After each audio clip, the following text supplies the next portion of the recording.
بسم اللہ الرحمن الرحیم۔ السلام علیکم ورحمۃ اللہ وبرکاتہ۔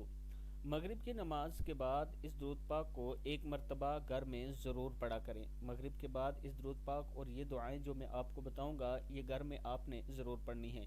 اللہم صلی علی سیدنا محمد و آلہ و اصحابہ و اولادہ و ازواجہ و ذریاتہ و اہل بیتہ و اصحارہ و انصارہ و اشیاعہ و محبیہ و امتہ و علینا۔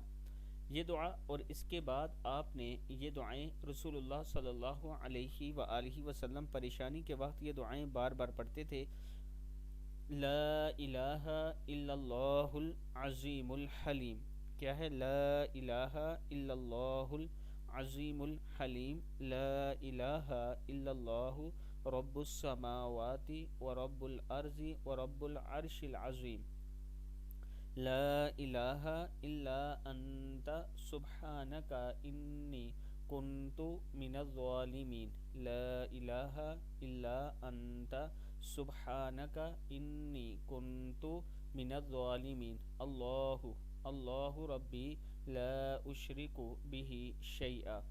اللہ صرف اللہ ہی میرا رب ہے، میں اس کے ساتھ کسی کو شریک نہیں کرتا۔ صدق اللہ العظیم۔